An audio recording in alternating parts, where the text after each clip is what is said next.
Hi, my name is Pierre and I'm a mathematician at the Australian National University. Now, when most people think of a mathematician, they picture someone in their mind who looks a little bit like me. But when I walk around my department and other departments in Australia and around the world, I see a lot more diversity. In particular, I see these colleagues. So the questions I want to briefly discuss in these videos are: 1. Why is it that people picture a white male when they think of a mathematician? 2. Is this a problem? Spoiler alert, yes it is. 3. How difficult is this problem? Is it something that's just going to resolve itself with time? And 4. What can we do to try and solve this problem? So let's start with some numbers. This is a summary of the STEM Equity Monitor Report 2021 by the Department of Industry, Science, Energy and Resources. And what we are seeing here are some pretty striking numbers. This is the percentage of women identifying students enrolled in STEM subject at university, women in the research workforce or at professional level in academia or in leadership positions in STEM industries. More generally speaking, we have here a percentage of STEM qualified industry employees that identify as women, and here the percentage of women in STEM qualified occupation. So what are these numbers telling us? Well, to start with, they're telling us that the stereotype that we are discussing here is a statistically reasonable simplification of a complex reality. And the other thing that these numbers are telling us is that the problem of underrepresentation of women in STEM is very real, very sizable, and very widespread. So is it a problem that we should worry about? Well, if we think of the role of STEM specialists in the 21st century, and mathematicians in particular, we can think of things like modeling a pandemic, modeling extreme weather events and climate change. We can think of cybersecurity and the cryptography that underpins it.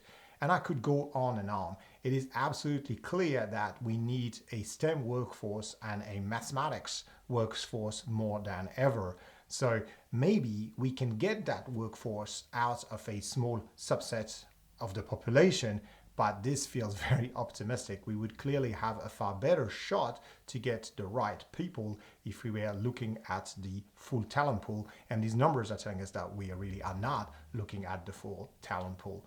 Now, this is not a matter of equity, given the nature of the problem that I'm discussing. This is a matter of survival. Now, there are reasons to be optimistic and to think that maybe all we have to do to solve this problem is wait for the generational change. Because if we look at people who were aged between 12 and 17 in 2019 and 2020, we find, for instance, that they equally understand the importance of mathematics, the girls even a little bit more so than the boys, and they have an equal level of confidence, boys and girls, in their mathematical ability. These are interesting numbers because they are quite different from the parents' perception of the boys and the girls' confidence in their mathematical ability, and even more so if you look at the educators' perception. So maybe our perception is lagging behind the reality of the next generation. Now, as much as I would like to be optimistic, a genuine miracle would have needed to happen over the last few years for the problem to substantially change in nature. Because if we look at the last 25 years worth of data through the longitudinal surveys of Australian youth by the Department of Education, Skills and Employment, we see a much more problematic pattern. Now, these surveys look at career expectation at age 16, 23, and 26. And what we are looking at now is a figure out of a research paper of Joanna Sikora, who conducted a very deep analysis of these surveys from the point of view of gender segregation in the sciences. Now, highlighting some aspects of her work, we see the following. Now, first of all, the percentage of women who have career expectation in computing, engineering, and mathematics is much lower than the corresponding level for men. But also, the level at which women exit these fields towards other fields are higher than the corresponding levels for men, and much higher actually when you look at the changes between age 23 and age 26. So this suggests that we don't just start with a low number and keep that low number. These numbers here do not represent the same women, and we have a much more non-linear form of change with various factors getting people out of the career expectation in computing, engineering, and mathematics. In fact, Joanna Sikora's work goes further and really evaluate how much this number is a predictor for career expectation down the track at age 23 and 26, and it turns out to be a very bad predictor. It accounts for about just 19% of the final choice. So what we're having here is really a whole range of mechanisms, most of them we do not understand, that move people away, and women in particular, away from these fields. So we're having a very complex problem one that is not just determined by some issues at age 16, and one that has been going on definitely for the last 25 years. Okay, so changing these numbers appear to be very difficult despite all of the interventions that have been done in the last few decades. So what about changing those numbers? Maybe this is easier. All we have to do is a bit of affirmative actions and just hire some women.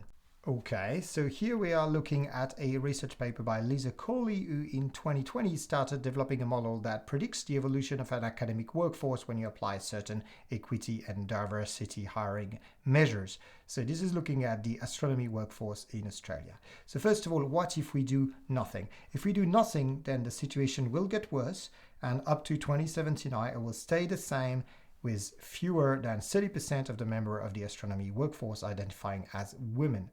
Now, if you start acting on retention, you make sure that the people leaving the workforce do so at a similar rate for men and women, then you will keep the 40% at the entry level of the academic scale, but you will not reach 30% at higher level. Now, if you start doing 50-50 hires, so you mandate that half of your hires should identify as women, then you will reach 33% by about 2045. Now, if you want to do this in fewer than 20 years, you need to do more. You could do hires and retention, and that will get you to the 33% women identifying by about 2039. And if you want to do better than that, then you have to accompany that with more affirmative action measures. That's what the modeling is telling us. So this is a little depressing. We all like to tell ourselves some feel-good stories and think that the hard work that has been done over the last few decades has led to some culture change, and it's only a matter of time till the gender equity problem in mathematics in particular resolves itself. But the data is telling a very different story. So why is that? Why is this problem so difficult? Now, psychology as part of the answer, and a great place to learn about it is a book by Daniel Kahneman called Thinking Fast and Slow. In this book, he talks fundamentally about two modes of thinking that he calls System 1 and System 2. And on this page, he describes them in the following way. System 1 operates automatically and quickly with little or no effort and no sense of voluntary control. And System 2 allocates attention to the effortful mental activities that demand it, including complex computations. Now, what we do when we associate mathematician with a white male in our mind is that we let System 1 operate. Now, System 1 is very important. It allows us to make some quick decision and be 100% sure of their validity. So if we're asking ourselves a question such as, is there a dangerous animal behind this bush? Yes or no, being able to make this kind of decision is vital. But not all decision making is of that nature, and when we face a complex problem, System 1 can be problematic, because what System 1 does is that it jumps to conclusion and applies a principle that Kahneman called what you see is all there is. So it's a dramatic reduction of information, and in fact completely ignoring the information that is either not available or less available than other form of information. So when we face complex problem, we should engage our System 2. But is that all there is? Maybe you can get rid of stereotypes or biases just by consciously engaging your System 2 and not trusting your System 1. Well, that's unfortunately not that easy, because fundamentally the human brain wants System 1 and System 2 to tell the same coherent story. And when System 2 starts telling a story that differs from the story that System 1 has been telling, the brain resists it dramatically. So when we ask a woman to just choose maths and follow a passion, we're fundamentally asking her to overcome tremendous societal pressure and psychological pressures that come from the very nature of a decision-making system. So this is a tremendous ask. And the question is, what can we do to help? Now, this book is a great place to start looking for answers. It advocates using nudges to help people break free from the misleading advice of their System 1. Okay, so what is a nudge? Here is the Wikipedia page on nudge theory with the original definition by Thaler and Sunstein. A nudge is any aspect of the choice architecture that alters people's behavior in a predictable way without forbidding any options or significantly changing their economic incentives. To count as a mere nudge, the intervention must be easy and cheap to avoid. Nudges are not mandates. Putting fruit at eye level counts as a nudge. Banning junk food does not.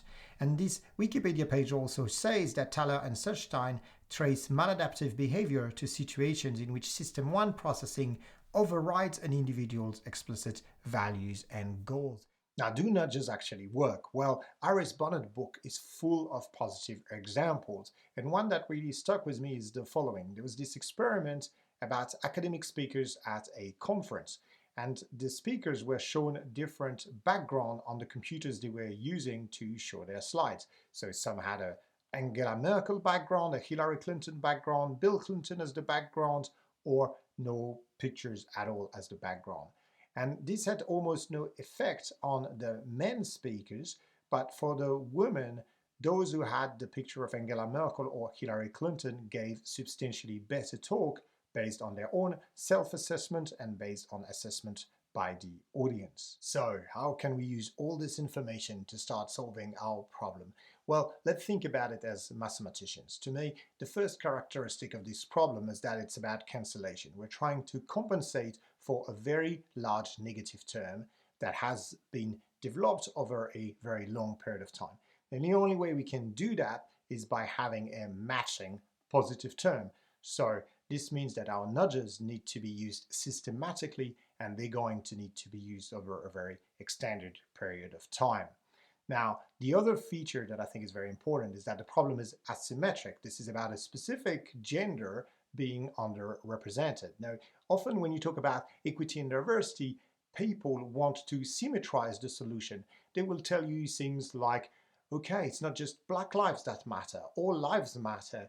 Sure, women are underrepresented in your field, but there are other fields where men are underrepresented. Well, all of that may be true, but this is unhelpful if you want to solve the problem, because mathematicians will tell you that any good solution should match the key features of the problem it's trying to solve. So if you're trying to solve an asymmetric problem with a symmetric solution, you're probably not going to have a good solution. This is not politics, this is problem solving. So what are we to do here? Well, I think that what we need is whenever a woman makes a decision about whether or not to continue her math education, she should be doing it in a room that is covered in pictures of women mathematicians, such as the one that you get in the Australian Women of Mathematics exhibition. Now, some people will tell you that this is putting pressure on the person, but actually this is compensating for tremendous societal and psychological pressure that will always be there and somewhat invisible. So all we're trying to do here is to bring back the free will by compensating for these pressures. Now, if you want to do that and you need material to do so, the Australian Women of Mathematics exhibition is free for you to print. You just need to contact me and I'll give you access to the print ready.